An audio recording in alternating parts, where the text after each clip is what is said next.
Welcome back to Functional PCOS. Today we're going to be talking about understanding the connection between your PCOS insulin resistance and your PCOS hormone symptoms. My name is Amber Fisher and I am a certified nutrition specialist who focuses on PCOS in my practice. I also have PCOS, so I can definitely understand a lot of the things that you're going through, and it's my goal with these videos to help give you information and understanding about your PCOS, as well as guide you through some diet and lifestyle changes that will really help. Today's video is building on the back of a video that I published a couple weeks ago about understanding your PCOS root causes. So if you haven't watched that video yet, I highly recommend it. It'll give you a lot more information about what we're talking about today, which is basically taking one of those three root causes. Remember, it was insulin resistance, inflammation, and adrenal dysfunction. We're going to focus in on insulin resistance today with some easy strategies that you can use to start actually making a difference in your insulin resistance, which will eventually lead to improvements in your PCOS symptoms. So to start with, let's cover a few things about insulin. Let's understand what insulin is, and let's talk about what insulin does to our hormones and what the connection between our PCOS and our insulin levels is. Our body breaks down most of our food into something called glucose. It's a form of sugar, and that sugar is then taken into our cells so that our cells can use it to run all their different processes and, by extension, run the rest of our body. So insulin is a hormone, which just means that it's a signaler, and its job is to help our bodies open up these cells so that our fuel, or our glucose, can get into the cell to be used for energy. Now, in a perfect world, what happens is that we eat food, it breaks down into glucose, our blood sugar rises, and then our body takes our insulin and sends a signal to our cells to open up, and our cells open, and the sugar that's in our blood goes into our cells, is used for energy, and the cycle continues. In an ideal world, we also produce just the right amount of insulin so that our blood sugar comes down to a normal level, but not too low, and so that our blood sugar never goes too high. Now, in the case of PCOS and other conditions that similarly have insulin resistance as one of their core phenomena, things like prediabetes, for example, we're going to see imbalances and issues with the way that our body processes insulin and blood sugar. So in PCOS, what often happens is that we are producing too much insulin. So this excess of insulin starts to become difficult for our body to understand because it's just too much all the time. And so the signal that it's trying to send gets a little bit drowned out. Our cells become resistant to that signal and they stop opening up every time that the signal's sent out. So what ends up happening eventually is that our blood sugar is rising and rising, and for our safety, our body knows that it needs to get that blood sugar down. So our pancreas, which is where we produce our insulin, starts to pump out more and more to get our cells to kind of listen, pay attention, and open up for the sugars. This is what insulin resistance is. It's basically just a resistance of the cell to open up and use energy for fuel. So there are many different reasons why a person might become insulin resistant in the first place, and genetics definitely play a role here towards the predisposition of insulin resistance, but there are also lifestyle and environment factors at play, and we're not going to go into depth on what those are in this video, but let me know if you'd like a video more on some of the risk factors for insulin resistance. But let's talk exactly about how insulin is going to affect our PCOS hormones. So remember how I said that insulin is a hormone? One of the interesting things about what it can do is that when it is high, it sends signals to our ovaries to increase the amount of testosterone that they produce. Now, testosterone is one of our male hormones. In reality, both males and females have testosterone. However, men tend to have a lot more than women do. And in the case of PCOS, we tend to have more than the average woman, and this is where a lot of our symptoms can come from, things like irregular periods, facial hair, excess weight gain in the abdomen, etc. So when we have excess insulin, it sends a signal to our ovaries to produce more testosterone. And when we have excess testosterone, this confuses our ovaries as well. And it sends signals that we should keep producing more follicles instead of actually choosing a follicle to get larger and larger and then eventually ovulate. So as our ovaries become confused, they start to produce more and more little tiny follicles. They keep growing little eggs, basically. And as those follicles grow, they produce their own hormones. One of the hormones that they produce is estrogen. But usually what happens is that our body would select maybe one or two of these follicles and put all of its energy into those 1 or 2 follicles. Eventually, usually it's just one. And that one becomes the dominant follicle. The dominant follicle is supposed to then be released or ovulated, and from the space that it leaves behind, our body will produce a hormone called progesterone. It's as this follicle continues to grow and get larger and produce more estrogen that eventually our brain gets the signal to produce a hormone called luteinizing hormone. And luteinizing hormone is what actually sends the signal to the ovary to let go of the egg. Now, in the case of PCOS, if we've got all this extra testosterone circulating around, what we're doing is we're making lots of little ovaries.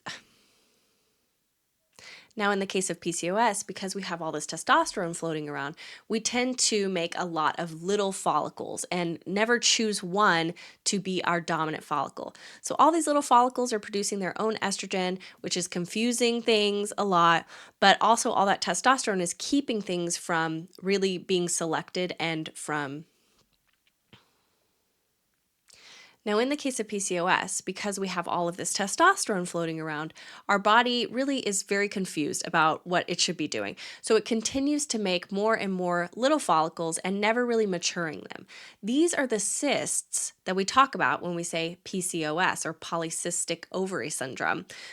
They're actually not cysts, they're undeveloped little follicles.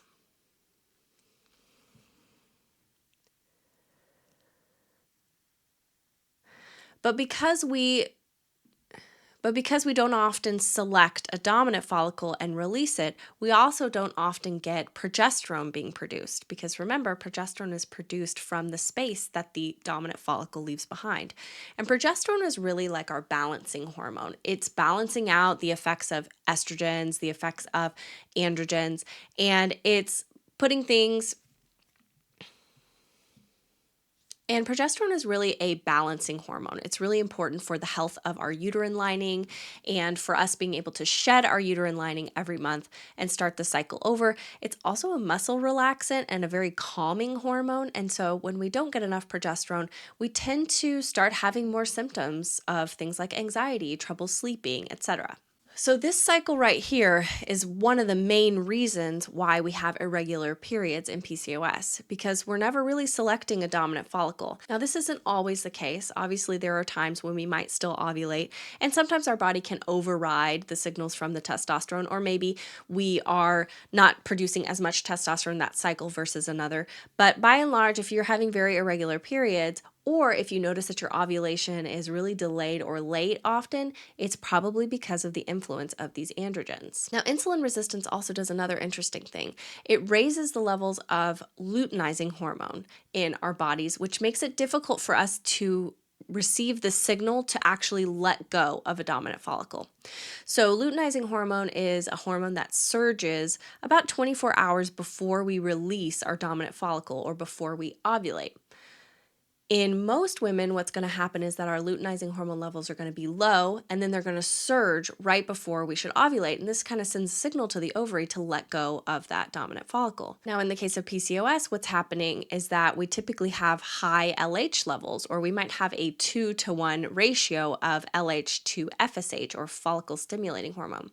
So all this excess luteinizing hormone makes it really hard for our bodies to understand the signal to actually let go of the dominant follicle if in fact we have made one that month. So this is just another way that having those excess androgens can really impact the health and the functioning of our hormonal systems. Now, the excess testosterone doesn't just work on our hormones, it also can impact other things like the amount of facial hair we grow or the amount of hair we lose off the top of our heads. These things are very driven by the amounts of androgens that are in our system.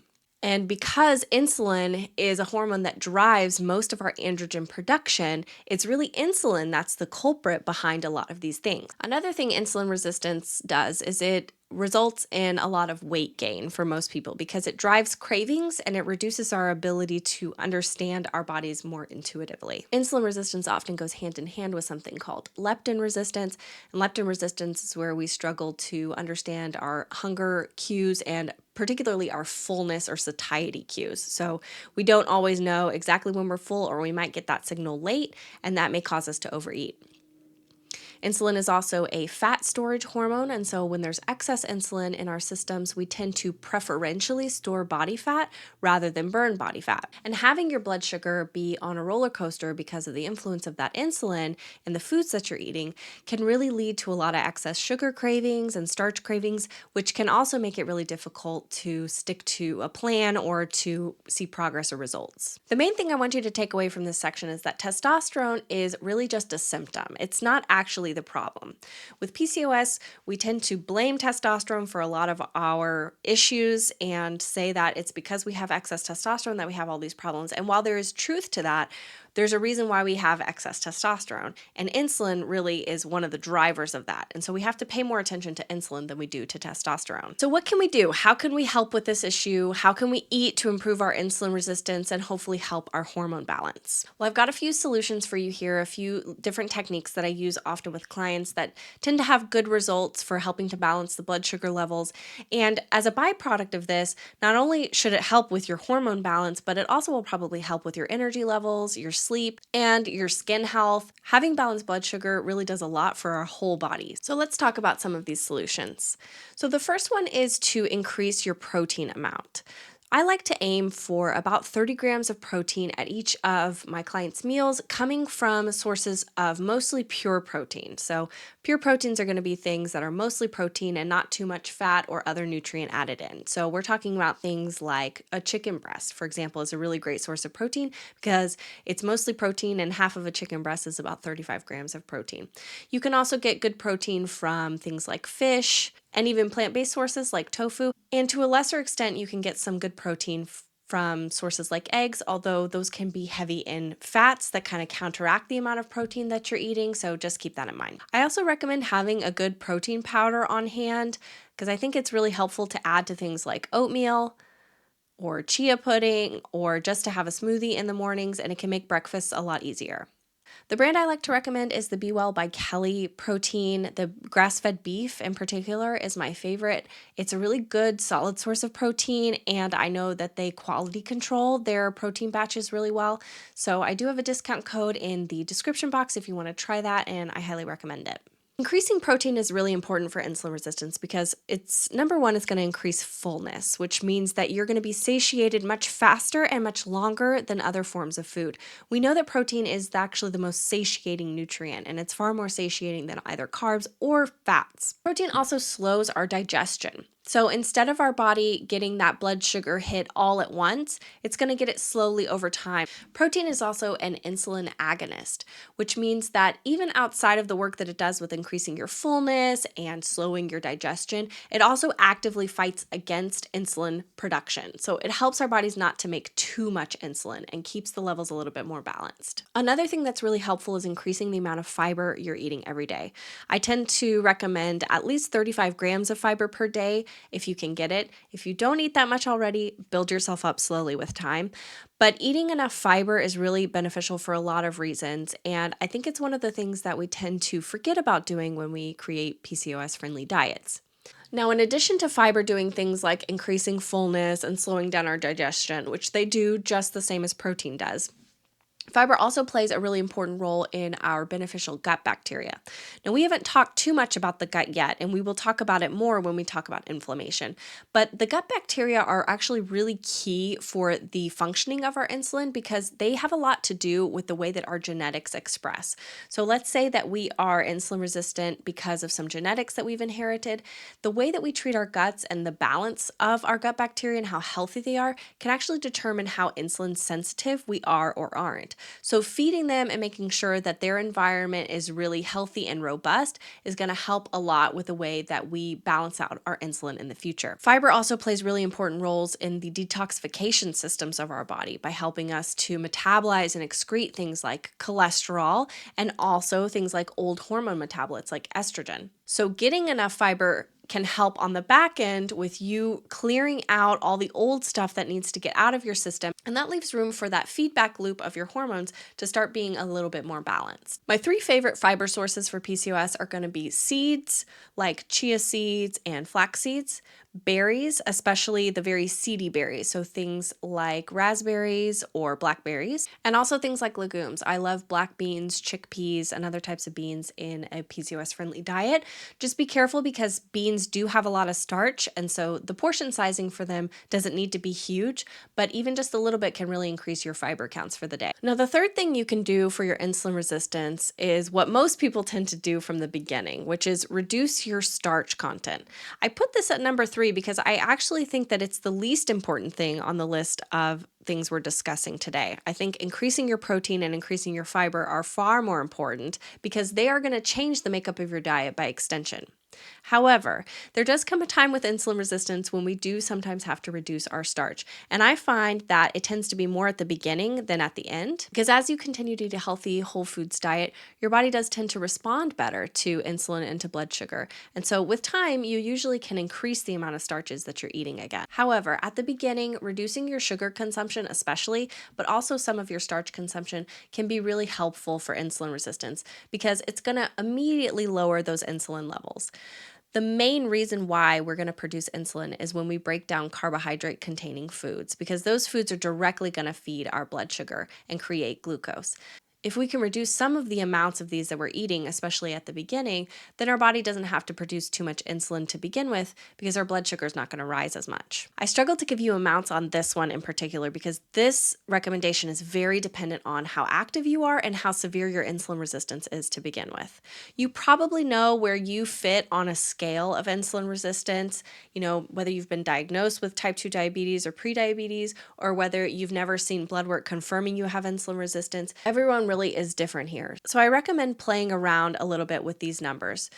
You can start by doing things like having most of your starches in the earlier part of the day, especially around lunchtime, and reducing your starches at dinner. I like to recommend a low-carb dinner and having most of your starches at lunchtime because that tends to be better for our blood sugar balance. In general, keeping the amounts of our foods like potatoes, pastas, white breads, sweet potatoes, rice, and any sweets like chocolate to about a half of a cup portion at a time or less, depending on your tolerance, is going to be very helpful. You can alter that recommendation somewhat if you're very sedentary or your insulin resistance is very severe. You might need to do less. If you are very active or athletic, you might need to do more. One good way that you can tell what your unique tolerance of starches and carbs is to wear a continuous glucose monitor for a while. I actually did this, and I'll try to link to a podcast episode where I talked about my experiences with this, but it was very illuminating for me. Some of the things that I thought were going to be really problematic for my blood sugar were totally fine, and some of the things that I thought were going to be totally fine were really problematic for my blood sugar. It can really give you some very specific feedback about where your insulin responses fall, depending on time of day, how stressed you are, how much sleep you're getting, etc.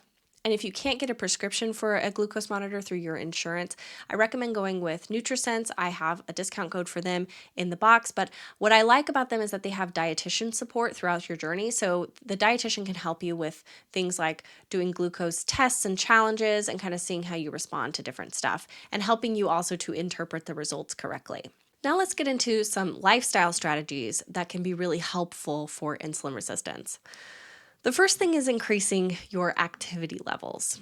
Now, the thing about blood sugar and insulin is that they're very dependent on how much fuel you have in your system that you're not currently using. If you have fuel circulating in your system that your body can't use because it's already oversaturated, it's either going to be stored as fat, it's going to throw your hormone signals off and cause more testosterone production. So what we really want to do is try to clear out as much of that fuel as possible. Now, we tend to store a lot of sugars in our muscles and in our liver. And one of the best ways to get rid of that extra storage space so that we leave more room for ourselves is by increasing our activity level. Now, you may have heard some things about what types of exercise are beneficial for PCOS and what types are not based on how they affect your adrenals. And there's some truth to that. I'll go over that in another video. But for now, what you need to know is that increasing your cardiovascular activity, particularly if you have insulin resistance, is really going going to help with balancing out your blood sugar and your insulin levels. So I highly recommend increasing the amount of walking that you're doing every day and possibly even including some other form of cardiovascular activity. For example, I do Latin dancing and I find that that's really helpful for my insulin resistance. The other thing that tends to be the most neglected is increasing the amount of weight training you're doing. Even though with weight training you'd only do it a couple of times a week, lifting weights helps clear a lot of space in your storage areas, and it also helps your body continue to burn more glucose and more fuel throughout the next 72 hours. So even if you weight train a couple of times a week, it's going to be very beneficial for your PCOS hormones. And weight training is really where we build the majority of our muscle. And the cool thing about building muscle is that muscle increases our metabolic rate, and that means that we actually have more space in our diets for more calories. Now, there are some specific blood sugar-based hacks that can be added in outside of these fundamentals that can be really helpful. And if you guys want to see a video on that, let me know. But one of the ones that I do like to recommend as a staple that we do is movement around our meals. And I find that this is particularly helpful if we know we're going to be eating a big meal or if we are going to want to be consuming starch at dinner time. So organizing our activity around our meals can be really beneficial for our blood sugar balance. Either burn off some of the sugars that we've consumed before it can really trigger our hormones, or alternatively, if we do it before our meals, it can clear some space so that some of the sugars that we consume will go directly to our storage areas instead of triggering our insulin responses. Another thing that's really key and fundamental to good blood sugar balance is good sleep. What we know about sleep is that when we don't get enough, we tend to have increased cravings the following day, and our blood sugar balances tend to be more erratic. And although it's difficult, aiming for 8 to 9 hours a night is actually really ideal for PCOS and will help with your insulin balance. In addition to this, we do know that stress-reducing activities, particularly things like meditation and yoga, can have positive influences on our insulin resistance. Now, if you'd like more insight on how to balance your diet for insulin resistance, including meal plans that are already balanced for you, that have recipes and grocery lists to help you, I'd highly recommend checking out my PCOS Foundations course, as that's exactly how I designed it, so that it's a little bit easier for you to make all these changes, and they're all kind of done for you so that you can get back to actually living your life. You can find more about that in the description box below. Don't forget to like this video and subscribe if you like this content and you want to see more. I'm planning on continuing this series on understanding PCOS for as long as you guys have questions for me. In the next video, we'll talk about inflammation as a root cause for PCOS and some things we can do for that. So leave your questions for me in the comments below. I'll see you guys next time. Have a good day.